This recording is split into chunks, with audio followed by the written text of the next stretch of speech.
tal amigos? Bienvenidos a Entre Tejas TV.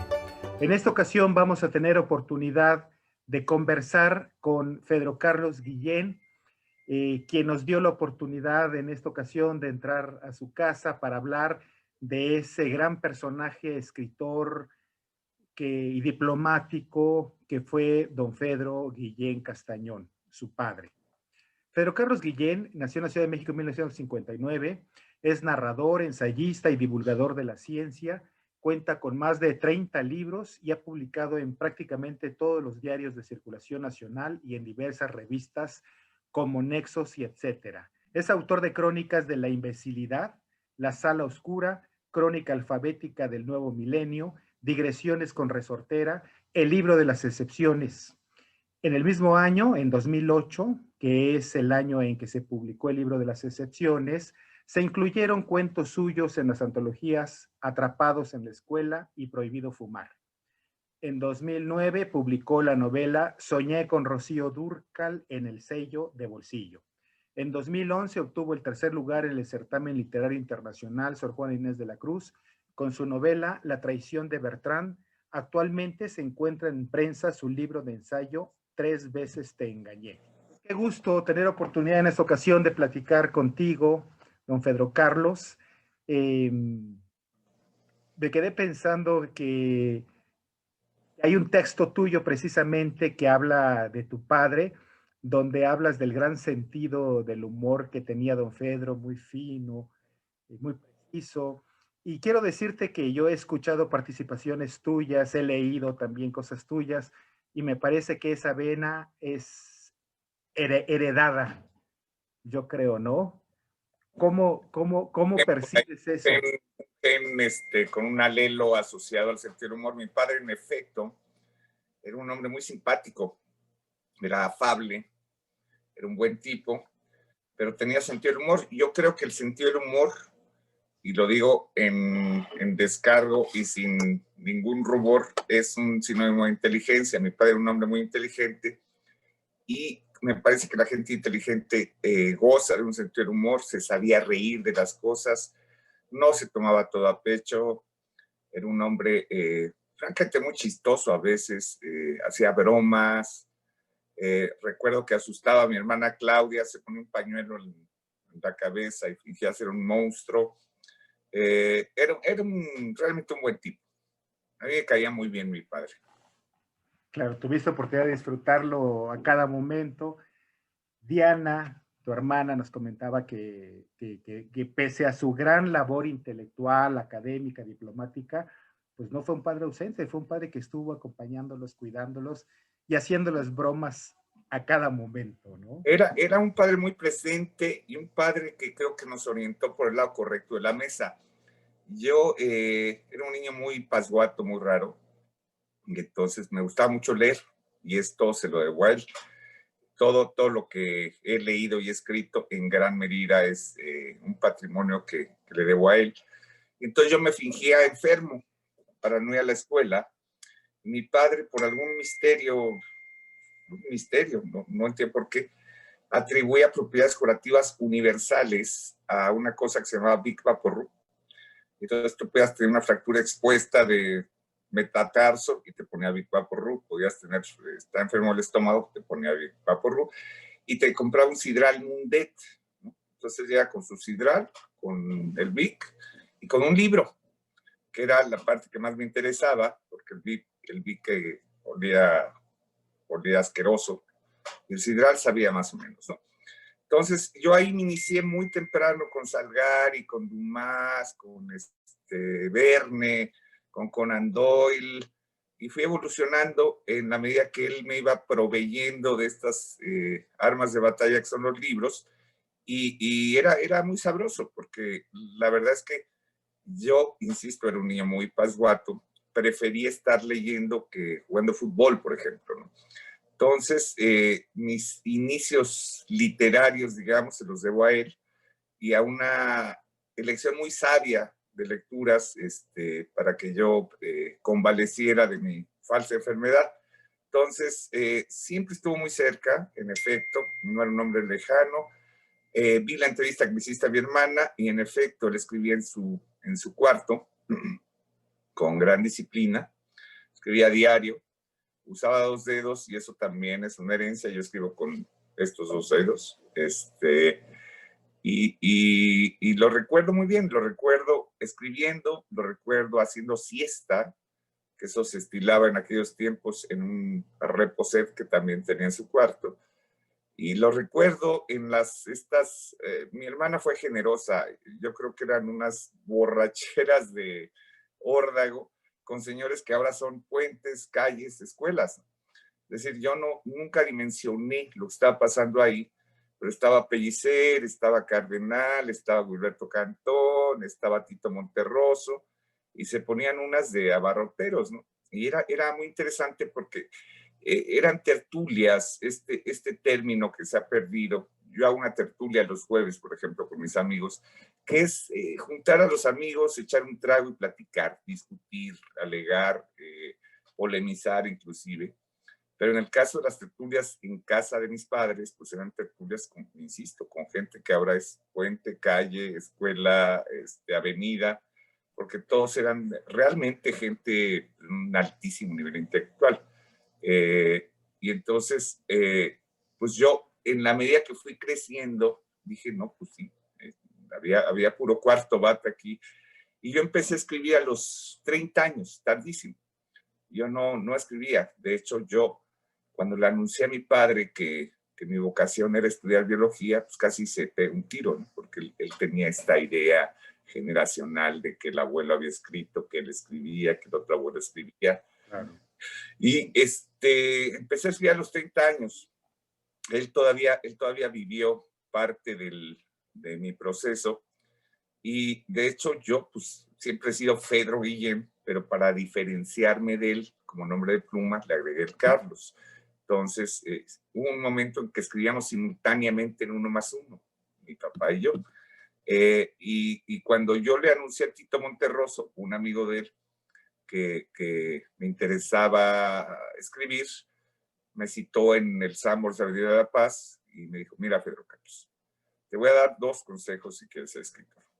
El primero es lea los clásicos. Y el segundo, consigue un trabajo que nadie vive de eso. Entonces, le hice caso y ahí vamos. Y Tito fue un gran amigo de mi padre, gran amigo. Lo recuerdo muy bien en su funeral. Me recuerdo a mí mismo en el funeral de Tito. Insisto, eran tiempos como sabrosos, eran tiempos de mucha amistad, de mucho alcohol. Que dimensiono ahora que soy un hombre viejo, digo, hijo, qué oportunidad magnífica de haber convivido con esa gente, ¿no? Sí, por supuesto, y qué buena manera esto de las tertulias que en buena medida se han perdido. Digo, como tú dices, eras pasguato y ahora vas a una tertulia los jueves con tus amigos, hay quienes van los sábados a jugar fútbol. Que de hecho ¿no? soy el anfitrión de presentando. Amigos muy listos, muy simpáticos, y tenemos cierta disciplina, es decir, a las 9 terminamos, pero sí me parece que de la noche. 9 de la noche. Empezamos a las 4 y a las 9 se acaba. Ok, sí, había que aclarar. No hay nadie en el Ministerio Público ni nadie remitido a las autoridades. Qué maravilla. Pedro Carlos, en uno de tus textos leí aquella anécdota en que le pediste a tu papá, don Pedro, para tu cumpleaños, visitar a Enrique Borja o algo Correcto. así, ¿no? ¿Nos puedes contar eso? Porque después, porque tú le dijiste, quiero conocer a alguien que admiro mucho, y después te dijo, de verte complacido, yo también te voy a llevar con alguien que yo admiro mucho. ¿Nos cuentas esa anécdota? Es una anécdota muy hermosa porque en efecto, yo pues me gustaba el fútbol. Yo era aficionado de los Pumas de la universidad, que por cierto ayer fracasaron estrepitosamente. Y era mi ídolo, el ídolo de mi infancia era Enrique Borja, que era el jugador centro delantero de los Pumas. Tenía una tienda de deportes en la colonia de Doctores. Entonces mi padre me dijo, pues, ¿qué quieres de cumpleaños? Le digo, pues quiero conocer al señor que más admiro. Me dijo, pues hecho, vamos, con la condición de que luego tú veas al señor que yo más admiro. Y entonces pues fuimos a la tienda de deportes, Borja se portó cariñoso, cálido, me regaló una playera de los Pumas y tal, y enfilamos en un cochezote que tenía mi papá un coche que por cierto pintaba a mano, lo cual era notable. Nadie pintaba un coche a mano. Y cada cuánto le tocaba pintadita al coche. Ahí nos ponían, sí, y quedaba terrible además, pero bueno. Entonces nos fuimos por la zona de San Jerónimo y entramos en una casota y de pronto pues, yo me quedé pasmado. Vi a un señor y le dije a mi padre, papá, ese señor está en mi libro de texto, ¿no? Y entonces se rieron todos y era Lázaro Cárdenas. Si no te molesta, voy por una foto que tengo de ese día. Para mostrártela me toma 10 segundos. ¿Te parece? Ok.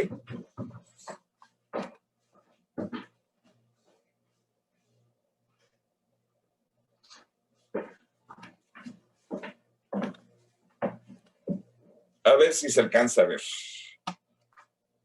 Ahí estamos.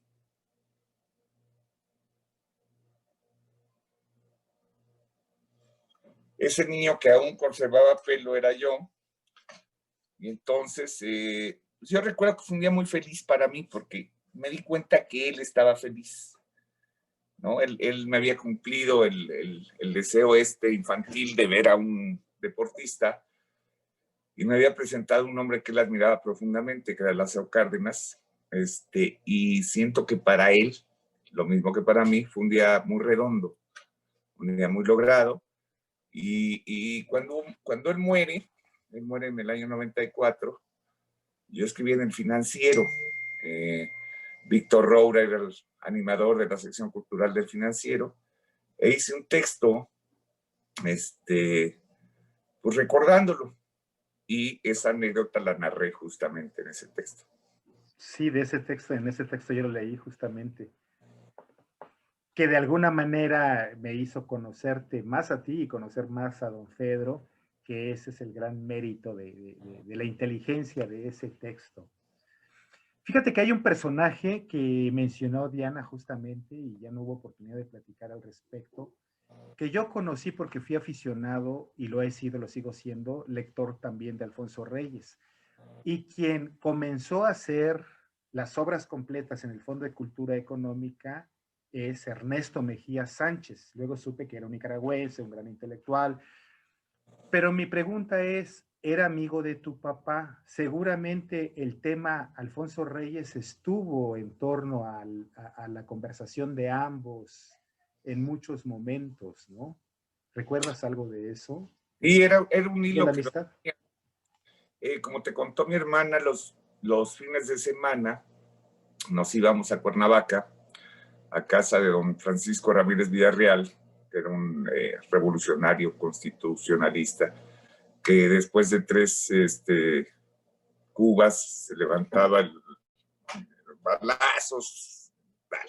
Y ahí está Mejía Sánchez, que era un hombre extraordinariamente simpático, y sí, hablaban mucho de Reyes, ¿no? De este asunto trágico del padre muerto en un asalto a Palacio Nacional, de la inteligencia, brillantez absoluta de Alfonso Reyes, ¿no? De su enorme sabiduría, de su capacidad de ser un erudito en toda la palabra, de esos que ya no hay gente así, gente que maneje con tal solvencia muchos temas. Y Mejía Sánchez, Tito Monterroso, mi padre, se enfrascaban en estas discusiones mientras nosotros jugábamos en los jardines. Los hijos de Mejía Sánchez, que no sé dónde andarán, eran semisalvajes, recuerdo. No había un Montessori que los orientara. Eran coincidentemente casi la misma edad que Diana, Claudia y yo. Entonces eran nuestros amigos de la infancia, pero sí eran bastante bravos, ¿no? Digamos que éramos niños más tranquilos nosotros. Y sí, Reyes fue un hilo conductor, como lo fue Vasconcelos, ¿no? Vasconcelos era un hombre que mi padre admiraba mucho, y eso nos llevó en mi adolescencia, en su entrada al periodo de viejo, a discutir muy acremente a veces cosas, ¿no? La Revolución Cubana, ¿no? El mismo Vasconcelos, que a mí me parece un personaje que había que cuestionar de alguna manera, y él no concedía eso. Diana dice que la hacía enojar, pero es que Diana es muy fértil para ser provocada. Yo no me dejaba provocar, yo discutía con él, y estábamos en los lados opuestos de la mesa, ¿no? Porque yo, el joven, ¿no? Decía, es que necesitamos una apertura democrática en Cuba, que era un argumento como de reaccionario, como de derecha, etcétera. Y él decía, de ninguna manera, los servicios de salud, la educación, liberó de los gringos y en fin, ¿no? Y lo mismo pasa con Vasconcelos, que a mí me parece un personaje brillante, pero con lados muy oscuros, ¿no? Entonces, sí, había temas obsesivos en su vida. Luther King, Román Roland, Vasconcelos, Silva Herzog, eran temas que le obsesionaban. Y yo supongo que él era un joven como inquieto, que iba a dar la tabarra ahí con estos personajes, ¿no? De estos jóvenes que llegan con los ya grandes intelectuales a un poco a escucharlos, a aprender, etcétera. Y él, junto con Echeverría, iban a ver a Vasconcelos cuando eran jóvenes. Yo supongo que han de haber sido pláticas prodigiosas, que a mí, por supuesto, ya no me tocaron, pero sí él tenía obsesiones muy, muy claras de la gente que admiraba y la gente que no admiraba, ¿no? Y era muy, muy definitivo en eso, cedía poco, digamos. En ese sentido, estoy recordando de algunos de los textos de don Fedro, el hecho de que era muy claro en su calificación del imperio, ¿no? Estadounidense con respecto a la política que tenía con Centroamérica y Sudamérica, ¿no? Con todo el resto del Y continente. fíjate que era Intervencionista. muy, muy claro. A él le tocó el golpe de estado de Castillo Armas contra Arbenz en 54 en Guatemala. Él estaba como funcionario en la embajada, salvó vidas, eso lo sé, dando asilo. Y él tenía una posición, pues desde ese momento muy clara respecto al imperio y lo que significaba y tal. Y esto lo ilustra una anécdota que es vergonzosa en principio, pero es la anécdota, que es que Javier López Chabelo invitaba a los niños a ir a Disneylandia, ¿no? Y entonces yo, en un arrebato de imbecilidad temprana, porque yo tenía 9, 10 años, no sé, le dije, papá, quiero ir con Chabelo. Y me dijo, ¿quién? No, pues un señor de la tele. Y él no investigó más, él me dijo, bueno, órale, va. Y entonces resulta que hicimos todo y me negaron la visa. O sea, se armó una especie de relajo, porque me negaron la visa y me negaron la visa por las ideas políticas de mi padre.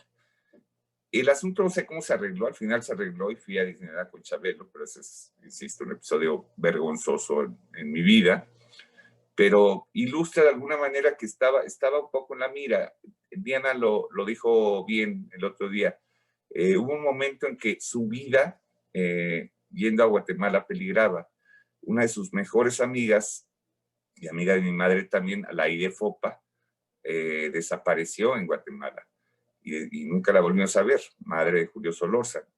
Entonces, sí, era un hombre firme, creo que era un hombre, algo que me gusta es que era un hombre que no tenía miedo a decir las cosas. Y esto es muy importante. Yo acabo de tener una experiencia porque francamente no estoy de acuerdo con lo que está pasando con el gobierno federal y eso me hizo perder una chamba. Y entonces me preguntaban, oye, pues ¿no sería mejor que estuvieras más callado? Y digo, pues no, hombre, a mi edad ya quedarse callado en aras de mantener un trabajo, pues no me parece. Y eso creo que es una herencia que le debo a papá. Sí, sobre todo porque él creció mucho con esa formación, ¿no? Del padre maderista, de los ideales revolucionarios, de la integridad, de la verticalidad del individuo. Y sus personajes más recurrentes, como tú dices, pues son Martin Luther King, Román Roland. En este sentido, déjame preguntarte que no hemos tocado el tema todavía del asunto de sus libros, de su estilo. ¿Tú periódicamente lo relees? ¿Cuáles son los libros favoritos para ti, los que Mira, yo más te creo que agradan? cuando yo empecé a escribir, el primer acuerdo fue que nos llamáramos diferente, ¿no? Porque yo soy una especie de salvaje literario y él tenía una prosa elegantísima, muy, muy elegante, muy cuidada, cada palabra estaba bien escogida, etcétera. Y yo recuerdo que él me regalaba muy orgulloso sus libros cada que salía uno. Y de pronto no entendía bien, ¿no? Que era, decía, ¿qué quiso decir aquí? Y luego, ya mayor, empecé a leer todo lo que él había escrito y dije, qué barbaridad, qué prosa tan buena, tan elegante. Él nunca se apartó del género del ensayo, nunca escribió ficción, pero lo que yo, uno de los pasajes más bellos que recuerdo literariamente, y no lo digo porque sea mi padre, lo digo porque es de veras literatura de altísimo calibre, es la narración que él hace en un libro que se llama Rodeada por el sueño, y es la narración del regreso del exilio. Mi abuela trae a mis tíos y a él en un viaje en tren, imagínate, de Guatemala a la Ciudad de México, y él hace una narración bellísima de lo que es ese regreso, ese retorno del exilio, y hace una exaltación de su madre, mi abuela, de lo que es la belleza de las estaciones de tren, lo que le irrita que la gente duerma cuando hay esa belleza. Y el texto tiene una calidad enorme. De hecho, en el texto que yo hice cuando él muere, pongo un fragmento de esto que escribió mi padre, porque digo, si esto no demuestra que era un gran escritor, pues no sé qué más lo hará. Ahora los éxitos se miden en miles de libros vendidos, ¿no? En la mercadotecnia. Yo creo que mi padre tuvo mucho éxito en un círculo intelectual, no fue un hombre leído ampliamente ni masivamente, pero sí creo que tiene una prosa elegantísima, de esas que ya no hay, es decir, ahora ahí anda Arriaga escribiendo también medio salvajemente, y lo que yo recuerdo es que mi padre en cada libro que escribía ponía todo. Y además era una cosa artesanal, porque escribía en una máquina de escribir pues vieja, con papel calca, me acuerdo. Llevaba sus artículos, yo lo acompañaba al Nacional, donde él escribía, periódico, por cierto, oficialista, y así mismo lo hice en Excelsior, y luego pues, yo publiqué casi en todos los periódicos que él publicó, y entonces yo mucho tiempo fui el hijo de Fedro. O sea, tú eres el hijo de Fedro y yo soy el hijo de Fedro. Pues qué orgullo, sin duda. Yo quisiera abundar un poco, porque mi afición por la prosa de don Fedro es enorme, y hago esta comparación de que dos grandes ensayistas, Alfonso Reyes y para nuestro caso más cercano, don Fedro, de ese calibre puedo considerar que es su prosa, pero además es una conversación asume que su interlocutor es otro hombre inteligente y preparado, porque tiene una cantidad de alusiones a textos clásicos, a circunstancias históricas, que no las deja explícitas, pero sí, por supuesto, están sugeridas, están implícitas, y hay que comprender eso, y eso habla de la gran formación humanística e inteligencia de don Fedro. Era un ¿No hombre te muy... parece? Alguna vez bromeando le dije, padre, se necesita un manual para leerte. O sea, hay que tener un diccionario al lado, ¿no? A los clásicos al lado, porque sí era un hombre que no, pues no se dirigía necesariamente a un lector poco versado. Supongo que daba por hecho que sus lectores eran gente informada. Y entonces, en efecto, había palabras que de diccionario, había citas de clásicos que eran búsquedas de enciclopedia, porque era un hombre que manejaba una cantidad de información impresionante. Él leía muchísimo, él tenía por costumbre escribir, comer, hacer siesta y leer, ¿no? Y era un hombre que leía de todo, y entonces su erudición era notable, te podía soltar datos que tú no tenías ni idea, él sabía quién era tal persona, sabía muchísimas cosas. Y eso fue muy útil porque nos transmitió ese afán por conocer más, esta curiosidad que de pronto la gente pierde en esta época de hiperespecialización, ¿no? O sea, ahora resulta que hay una persona especializada en el gen fulanito de tal partícula, ¿no? Y entonces, como que se ha perdido esta idea generalista de, pues está bien saber más, ¿no? Es correcto saber más. Y esa es una idea creo que muy familiar. Los hijos de mi hermana, las hijas de mi hermana y mis propios hijos son chavos que están un poco en esa escuela, ¿no? Esta idea de, a ver muchachos, está muy bien elegir una opción profesional, pero también está muy bien saber de muchas cosas, ¿no? Y entonces él pues, sabía de cine, sabía de música, sabía de historia, sabía por supuesto de literatura, y eso era muy sabroso. Platicar con él, era un muy buen charlista, era un gran conferencista. Yo lo oí pues, un montón de conferencias que dio, y era un hombre pues, muy elocuente, muy simpático, muy listo para captar a su audiencia. Entonces, pues sí, era un lujo escucharlo, y era un lujo al que le dimos el valor justo, pues, ya que crecimos, ¿no? Porque nosotros pensamos que así eran las familias todas, ¿no? Que tenía un papá muy listo, una mamá muy simpática y también muy lista. Y, y luego creo que todos dimensionamos ya el lujazo que fue tener un padre así, un padre tan formado, tan cercano y tan dispuesto a platicar con sus hijos, ¿no? Mi padre, yo me acuerdo muy bien, le gustaba hacer deporte. En la casa había una mesa de tenis de mesa, ¿no? Y le gustaba jugar, y pues, al principio pues, nos enseñó, y pues era pues, jugar con un niño que no sabe jugar, pues debe ser aburridísimo, ¿no? Y él tuvo la perseverancia y la paciencia de enseñarnos. Entonces, básicamente a Diana y a mí. Entonces, yo alguna vez gané el tercer lugar nacional juvenil de tenis de mesa y me sentía pues, súper orgulloso con mi trofeo. Pero mi hermana fue campeona panamericana y eso destrozó cualquier vocación porque soy un pelagatos, ¿no? Al lado de Diana, que fue la mejor de América, ¿no? Y yo fui el tercer lugar nacional juvenil.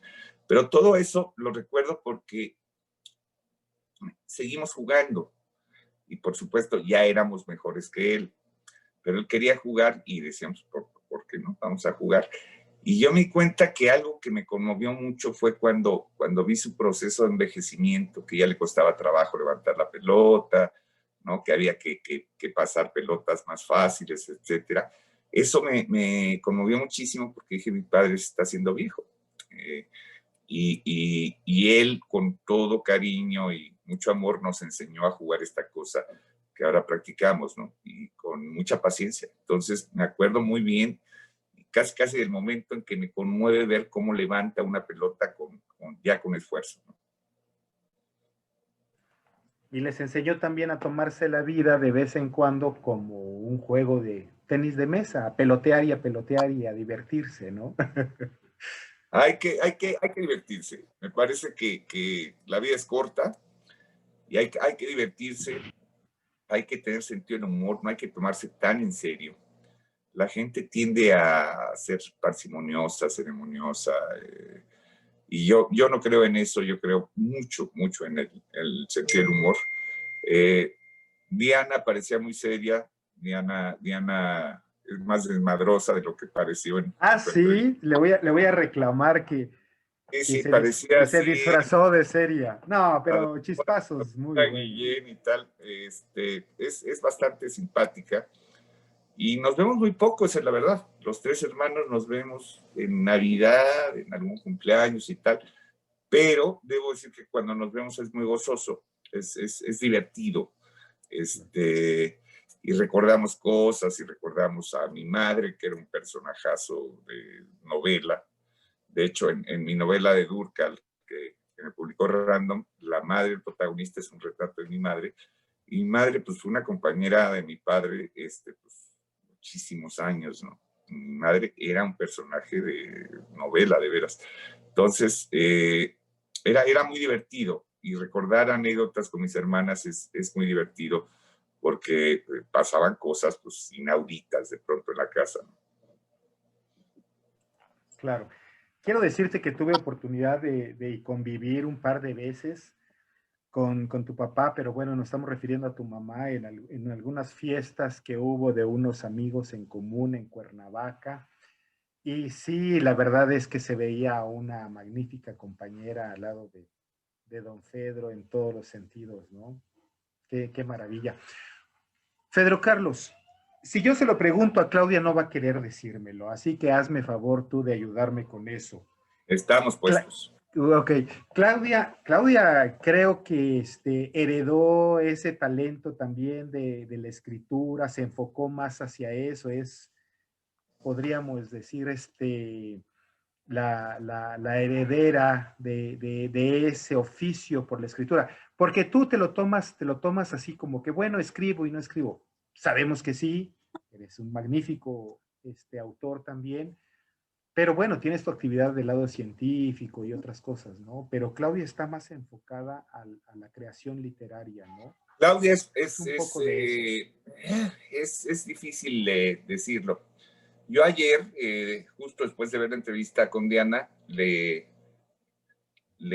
llamé y le dije, a ver, chula, sí soy escritor. Tengo novela, tengo ensayo, tengo crónica, tengo cuento. Tengo más de 30 libros publicados. Entonces, no digas que no soy escritor. Le reclamé y le dio risa. Y en efecto, lo mío... Pero era bueno que te lo reafirmaras tú. Eso fue lo mejor. Eso les dejó la satisfacción de No, hermana. me empezó, porque vi la entrevista y dijo, no es escritor. Dije, ah, chingado, pues como... No, el tema es que, en efecto, pues tengo otros intereses que han mediado por ahí. En efecto, hice un doctorado en ciencias y otras cosas, y me he movido en terrenos más diversos.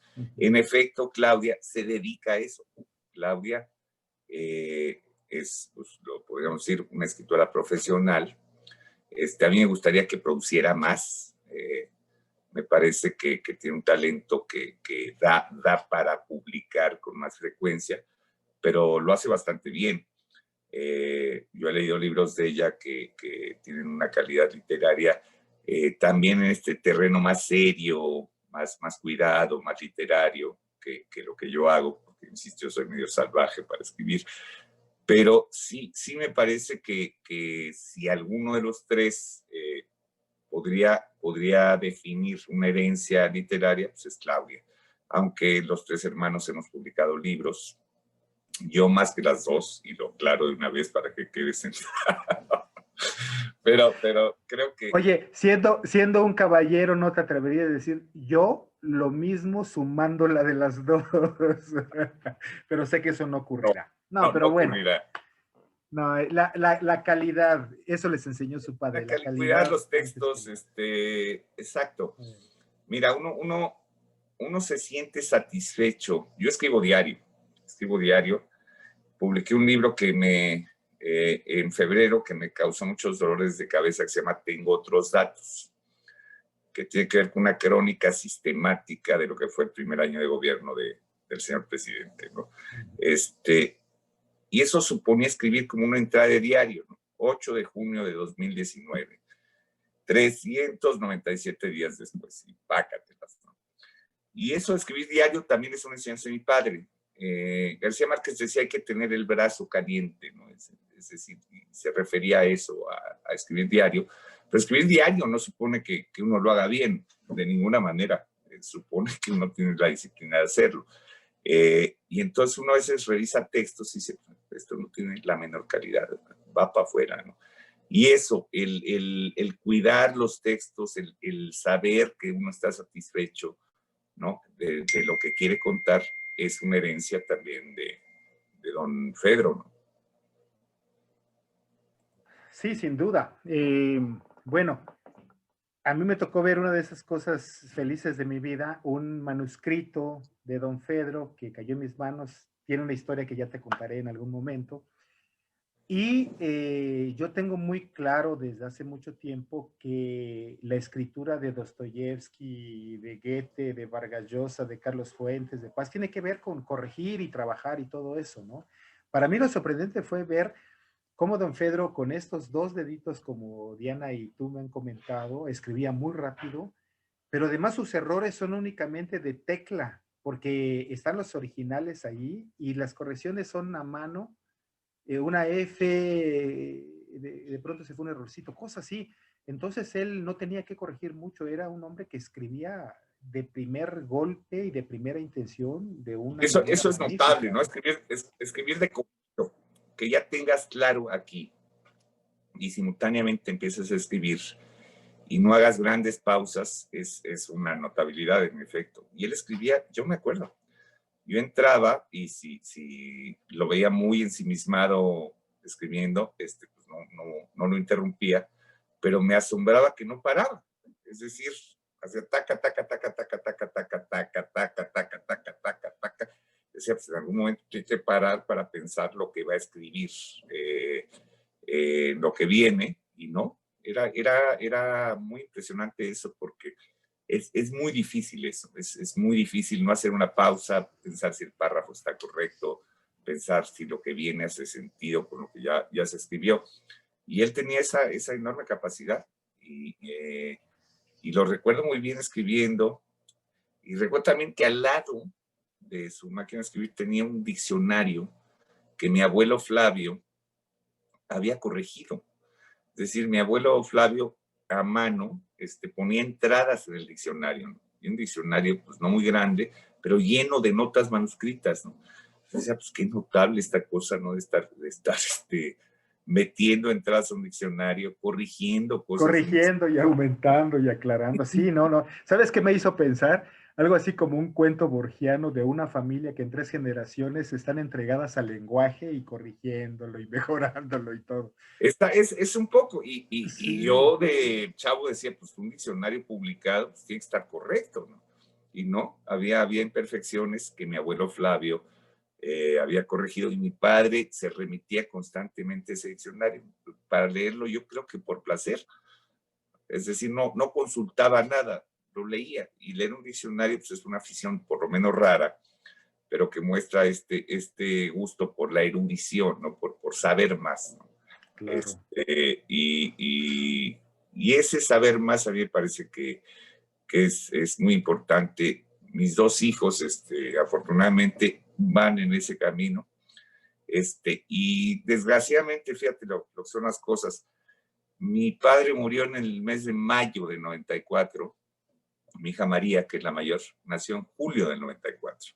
Es decir, mi padre vio a la madre de mis hijos muy embarazada y estaba como muy deseoso de que llegara un heredero, eh, porque él está muy orgulloso de su nombre, de que yo me llamara Fedro, y él aspiraba con vehemencia a que esta hija que nació fuera un varón y se llamara Fedro. Pues no conoció a María. María ha leído a su abuelo, creo que lo respeta, y ha leído a su bisabuelo, ha leído a Flavio en cartas a Madero y tal, también creo que lo respeta. María quiere ser escritora, imagínate, mi hija, y ya publicó en Nexos, ya publicó en algunos lugares, y está escribiendo un libro que a mí me parece que va muy bien.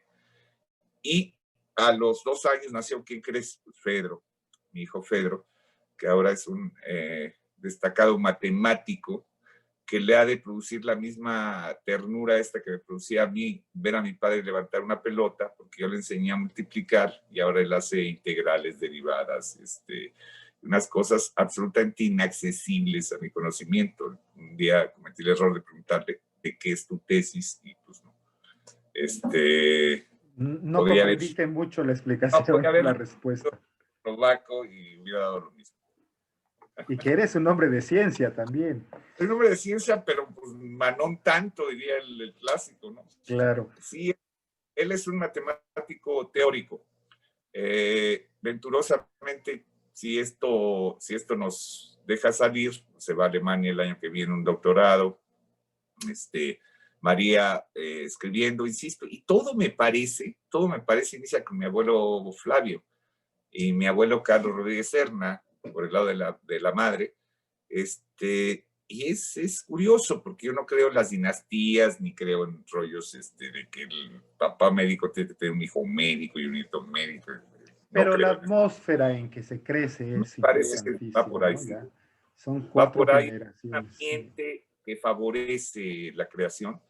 Y en ese sentido, pues, crecimos en un ambiente enormemente fértil. La biblioteca de mi padre era monstruosa, era gigantesca. Y luego, cuando muere mi padrino, que se llamaba Wilberto Cantón, dramaturgo yucateco, me hereda su biblioteca. Es decir, parte de la herencia de Wilberto fue su biblioteca, que en su testamento decía, es para Pedro Carlos. Y esa biblioteca ya se la clavó mi hermana Claudia, porque ya se quedó en la casa de mis padres y no hay manera de acomodar tanto el libro. Entonces, la casa de mi hermana Claudia, que es donde crecimos todos en la colonia de Narvarte, es un edén de libros. En Yacatas, claro. En la calle Yacatas 339, ahí vivíamos. Claro, Y ahí vive Claudia todavía. claro. Qué maravilla. Y ustedes viven todavía en la atmósfera del abuelo, del padre, y ahora la 4ª generación con tu hija María y seguramente Ahí algunos de vienen los dando lata, sobrinos, ¿no? chavos creativos, la 4ª, sí, y María, Que no te gusta mucho la expresión la 4ª, la es 4T me evidente. Y parece tuviste monstruosa. que decirlo. La 4ª G. No, la 4G, porque la 4T sí, no, está para llorar, pero bueno. Sí, María tiene un talento y una óptica muy particular. Tiene un blog que la primera vez que yo lo leí dije, qué cosa más bien escrita. Y uno trata de separar este deseo inconsciente del padre de que esté bien lo que están haciendo sus críos. Pero la verdad es que yo creo que va a sorprender mucho ahora que publique su libro, porque es un libro de crónica, básicamente, muy bien escrito. En alguno de sus crónicas hasta se pitorrea de mí, lo cual me parece muy bien. Pero es un libro en el que mezcla un poquito el humor con una óptica muy particular para ver las cosas, para ver a la gente, para ver lo que pasa a su alrededor. Entonces yo confío en que le va a ir muy bien. Y sí, pues insisto, es notable, ¿no? Que los abuelos, padre, el otro padre, el bisabuelo, escriban, ¿no? Los tías, Claro, las claro. tías, etc. Ya me imagino tu expresión en tu fuero interno de si a mis 30 años, cuando yo comenzaba, hubiera estado en estos niveles. Exacto, De exacto. tu hija María. No quise interrumpirte hace rato, pero en abono de la gran capacidad de escritor de don Fedro, yo quería sumar algo más. Ahora cuando tú escribes y escribes en la lab, en la compu, en Word y corriges, es una cosa. Cuando ellos escribían o cuando don Fedro escribía en la máquina mecánica y hacer las correcciones allí, y si no pensabas bien antes de hacerlo, vemos esas escenas de estar tirando al cesto de la basura cientos de hojas, ¿no? También eso es algo de gran Era una cualidad labor, y limpieza intelectual, ¿no? claro, era una labor artesanal, era como un oficio artesanal. Yo recuerdo a mi padre cambiando el rollo de la máquina, de la tinta, porque se agotaba la tinta, de quitar las trabas de las teclas que se trababan. A veces si escribías muy rápido, una tecla se sobreponía con otra, quitando eso. Claro, limpiar los tipos con una pastita que existía, recuerdo que Exactamente. usábamos. Era una labor de artesano, era un oficio Sí. artesano. Nosotros alguna vez, que lo queríamos mucho, dijimos, no, pues es que ya llegaron las computadoras, ¿no? Llegaron pues los primeros ordenadores de palabras y tal, y le compramos uno, lo recuerdo muy bien. Y entonces lo sentamos, ¿no? Y le dijimos, a ver, papá, mira, pues esto funciona así. Entonces, probablemente escribió 10 minutos ahí y no volvió a tocar la máquina. de la computadora nunca y se regresó a su Remington y ahí escribió hasta que se murió. Y era una labor de artesano. Yo recuerdo, yo viví esta transición tecnológica. Yo he escrito, por ejemplo, libros de texto, ¿no?, de biología. Entonces, el primer libro de texto que escribí, pues tenía yo 10 enciclopedias, ¿no? Pues, era una cosa de locos. Ahora, pues, si tú hay las fuentes correctas en una computadora, pues te toma mucho menos tiempo, ¿no? A él ya no le tocó esa transición. Él siempre fue de estos viejos escritores artesanos. Tomaba notas, me acuerdo, igual que lo hace Diana y lo hago yo y Claudia. Tomamos notas en libretas y tal, pero pues sí, ya no le tocó esto que estamos haciendo, ¿no? Yo creo que se volvería loco si viera que estamos platicando a distancia con esta calidad de imagen. Y él, que era un gran conversador y las tertulias con sus amigos y ese tamaño de amigos.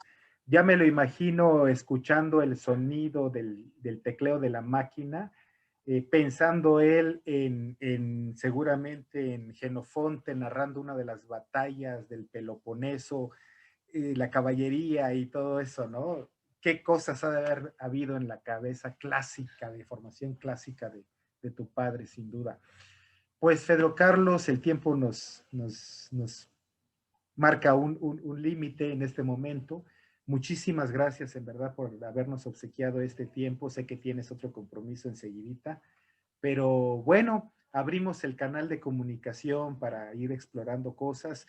Quiero que entiendas que este es un programa para Chiapas y los chiapanecos y quienes se interesan por Chiapas. ¿Tendrás algún comentario sobre el estado natal de tu abuelo y de tu padre? Sí, como no, de hecho mi padre vivió con la persecución de que no era mexicano, ¿no? Decían que era guatemalteco, y él siempre se sentía muy orgulloso de ser chiapaneco, y nos enseñó a decir Chiapas, nunca Chiapas, como decía Fox, ¿no? Entonces, recuerdo que una de sus anécdotas más notables es que le propone Echeverría contestar un informe presidencial, ¿no? Entonces, pues no es poca cosa estar en cadena nacional contestando un informe presidencial. En aquellos tiempos del PRI, en que el presidente Echeverría tardaba 7 horas en dar un informe y los diputados, pues muy y las respuestas tan esquemáticas y tontas que daban, confunas, ¿no?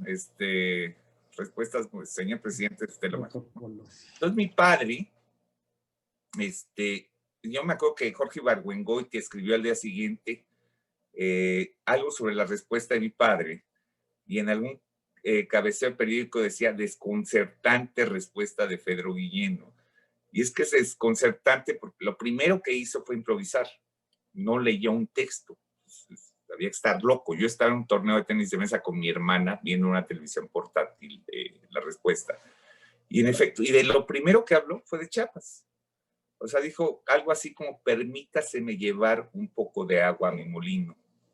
Y empezó a hablar del estado de Chiapas, ¿no? Y esto pues no es más que una muestra del enorme amor que le profesaba al estado natal de su familia, ¿no?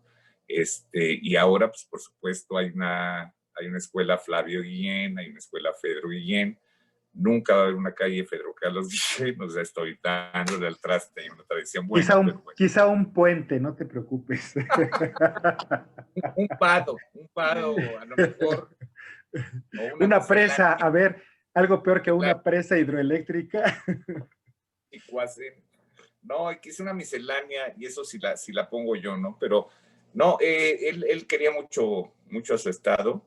Ganó el premio Chiapas, que era un premio que daba el gobierno del estado en ciencias y en artes, y lo fuimos a recibir todos muy gustosos, ¿no? Y estaba un hombre de muy buen humor. Me recuerdo en un homenaje a mi abuelo, él estaba presente, estamos Diana y yo, y entonces un señor se paró, ¿no? Con esta frescura que tienen de pronto los chiapanecos, dijo, pues yo le compuse un himno a don Flavio, ¿no? No, pues ¿cómo? Sí, lo voy a cantar, ¿no? ¿Cómo? Entonces empezó así, 1, 2, 3, Flavio Guillén, tu nombre existe en la memoria, y así se arrancó, ¿no? O sea, mi hermana Diana y a mí nos empezó a dar risa. Entonces nos dio tanta risa que ocultamos la cara entre las manos. Y recuerdo que una señora atrás dijo, mira qué conmovedor, los nietos llorando por él. Y en realidad no estábamos pitorreando porque sí estaba muy chistoso el señor cantando el himno a mi abuelo. Entonces te digo, Chiapas es un referente, por supuesto. Guatemala es otro súper referente para nosotros. Yo estuve ahí hace 3 años en ánimo de recordar, ¿no? En ánimo de ver a mis primos, etcétera. Y sí, pues sí. Hay un registro muy importante de tan hermosísimo y tan golpeado estado para todos nosotros. Pues bueno, muchísimas gracias, Pedro Carlos. Gracias por darnos la oportunidad de esta conversación. No, Luis, gracias. Mándeme. Como decía mi hermana Diana, los agradecidos somos nosotros de que recuperes la memoria de mi padre, pero más que de mi padre, de un buen hombre, ¿no? De un hombre con humanismo, de un hombre que entregó su vida, su pasión, y que merece un buen recuerdo, por supuesto. Sí, y por eso supuesto. Agradecemos. Y nuestra preocupación es que lo lean en Chiapas, que lo conozcamos, que esté presente, no por homenaje a él, sino por ese grado de satisfacción a los lectores que vamos a tener conociéndolo, porque es de una magnífica prosa, un gran escritor, don Pedro. Ojalá tengamos reunida su obra para compartirla con la gente que lo quiera leer. Y bueno, pues hemos terminado por el día de hoy. Muchísimas gracias por acompañarnos. Los esperamos a la siguiente edición. Cuídense mucho, que estén bien.